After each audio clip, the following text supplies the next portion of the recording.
Welcome to the Deep Dive. Today we're digging into something that, well, it shapes all of us, often in ways we barely notice. I mean, screens and stories, they're everywhere, right? They absolutely are. And the source we're looking at today frames it really powerfully. It talks about a silent but fierce war. For the mind and meaning of humanity, yeah, that line really jumped out. It does. And what's fascinating is this idea that narratives aren't just, reflecting culture anymore. They're architecting it. Yeah. Actively building it. Wow, okay, architecting it. That really changes things, doesn't it? It really does. Suddenly, who controls the story? Well, the stakes feel incredibly high for everyone. Right, because we're sort of living inside these stories they build up. So our mission today for this deep dive is to really unpack this call from our source material, redeeming the airwaves through kingdom-based storytelling, and so on. It's a call for, as the source puts it, kingdom-minded media makers. And just to be clear, that term kingdom-minded, it seems to mean creators working from principles like truth, integrity, a desire for positive impact. Exactly. People wanting to make a difference in a good way. And the goal is to reclaim narrative stewardship. Reclaim stewardship and transform media into something like public ministry. Yeah, designing storytelling systems that, transform lives, renew minds, and glorify the creator. That's the vision laid out. So we'll be looking at how media acts as a discipling tool, the whole trust issue with traditional media. And the huge responsibility that falls on creators now. It's a lot to cover. Definitely. So let's dive in. First off, this unseen influence of media. It's just everywhere. Omnipresent is the word this source uses. And it's true, right? From the moment you wake up Take a phone. to when you fall asleep scrolling. Yeah. Screens are just constantly on. And it's doing more than just entertaining us. The source calls it a global discipling tool, shaping values, worldviews. And here's a really arresting point it makes.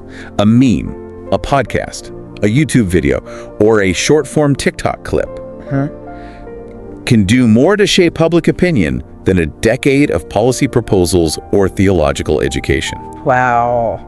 Just let that sink in. A quick clip versus years of work. It's pretty staggering when you think about it. And it leads to this idea, the control of narrative is the control of imagination. And imagination control. Well, what? Identity, action. Exactly. Identity and action. And then there's this term, algorithmic colonization. Okay, what's that about?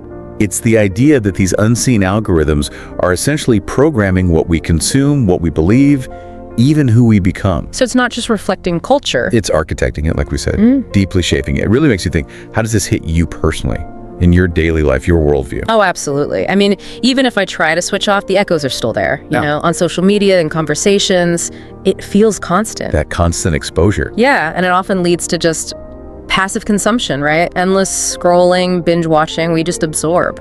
We do. And the source really pushes back against that. It calls for a shift. A shift to what? To active communication. Thinking of media not just as stuff we consume, but as a presence, something intentional. Presence, I like that. So quality over just endless quantity. Precisely. And then there's this powerful line. If media is the new pulpit, then media makers are new preachers. That's quite a statement. It is. But the source is careful to say this isn't about being controlling or coercive. It's framed as a sacred assignment for these kingdom-minded creators. An assignment to disciple nations through media. Through the clarity and truth and maybe even beauty of their messages. And the success metrics change completely. How so? It's not about going viral or getting loads of engagement anymore. It's about fruitfulness and transformation, actual impact. Fruitfulness, transformation. That's a totally different way of looking at success online, isn't it? Completely. So thinking about that shift, how might that change how you engage with content? Or even what you might share? It definitely makes you pause before hitting share, right? Thinking about the why. And this ties into another big theme. Trust. Or the lack of it. Yeah, the historic collapse of trust in traditional media institutions. That's a direct quote. People see them as biased, maybe corrupt. And that distrust has created this huge vacuum, right? It gets filled by everything else. The source mentions independent journalists, podcast hosts, citizen commentators, niche platforms, influencers. It's a flood. So everyone gets a voice, which sounds good. It democratizes things, yeah. But it also leads to a lot of confusion, polarization even. Makes sense. It's hard to know who or what to believe.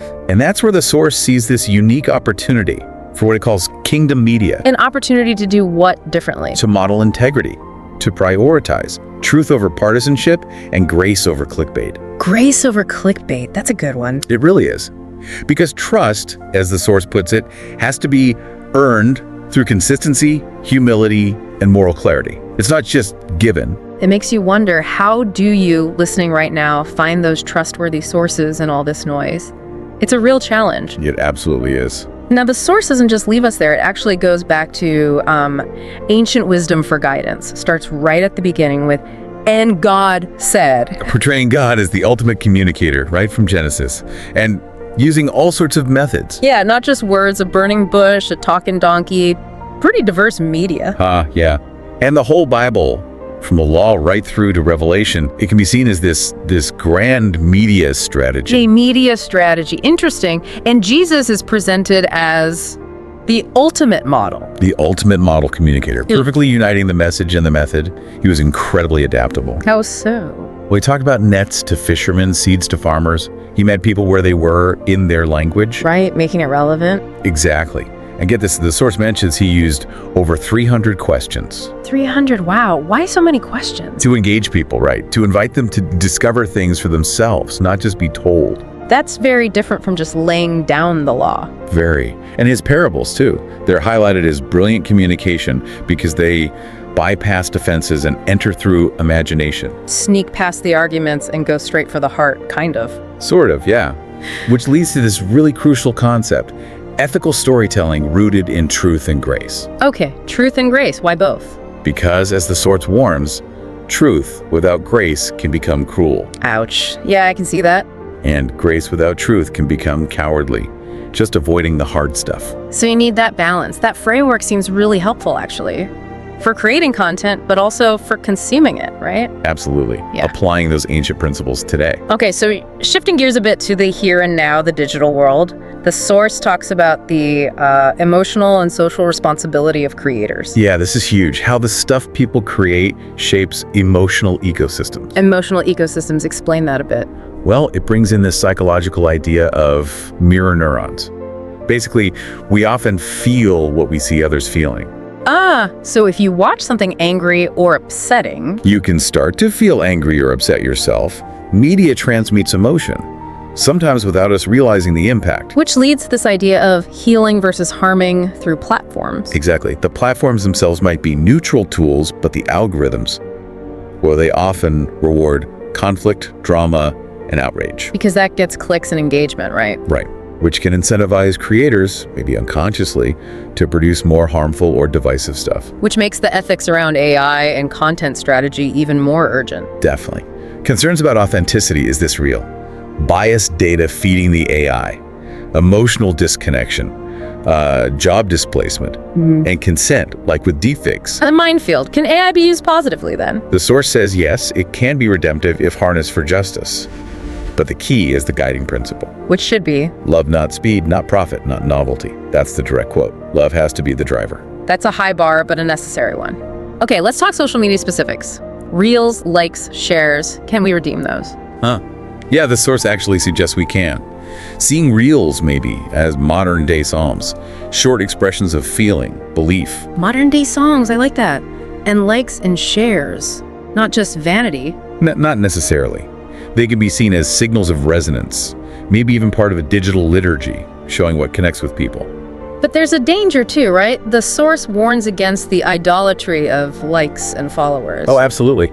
It's so easy to chase those numbers. That's why it stresses digital hygiene. Like what? Things like screen sabbaths, actually taking breaks, and content auditing, looking honestly at what you're consuming and putting out there. Being intentional. It also mentions a case study, microevangelism on TikTok and Instagram. Yeah, using that short-form content for small, consistent acts of gospel sharing, like stories or reels becoming digital parables. Digital parables, okay? And using DMs for deeper connection. Exactly. Moving beyond just the public post to actual conversation, the source shares testimonies of lives genuinely changed through these small interactions. Wow. So it really forces you, the listener, to think about your role. Are you just consuming? Could you be creating responsibly? It's complex. It really is. Discerning consumer, responsible creator, maybe both. So looking bigger picture now, building for the future, the source talks about foundational pillars, starting with journalism. Yeah, restoring integrity to reporting, addressing that credibility crisis we talked about by getting back to basics. Diligent truth-seeking, impartiality, using ethical language, and importantly, finding new funding models. Models focused on mission, not just money. Exactly. Mission over pure monetization.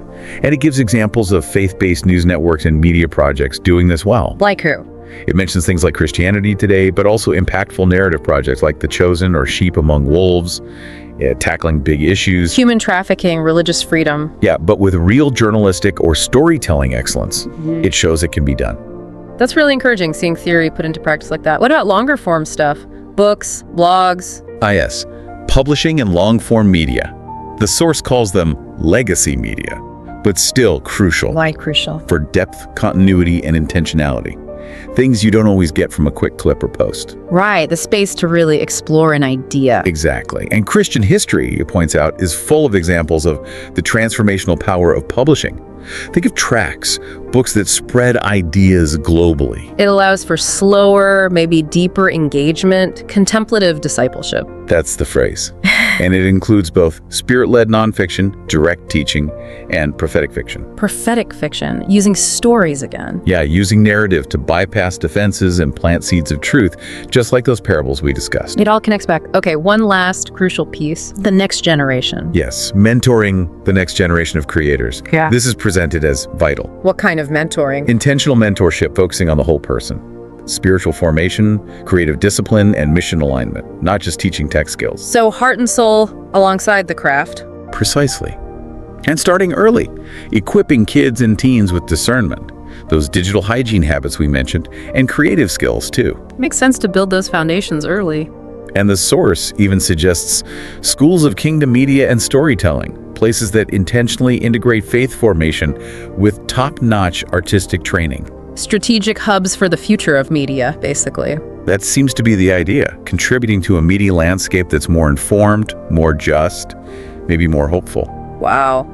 We have covered a ton of ground today, from how media shapes us without us realizing. To the huge responsibility creators have and the potential for doing good. It's clear, isn't it? The digital world can feel like a battleground, as the source says. It can.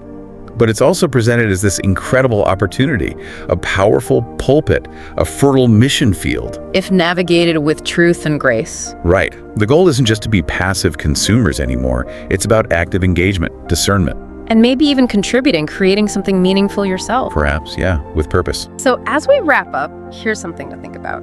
In an age where narratives really do architect culture, what blueprint are you living by, and what kind of blueprint are you helping to build?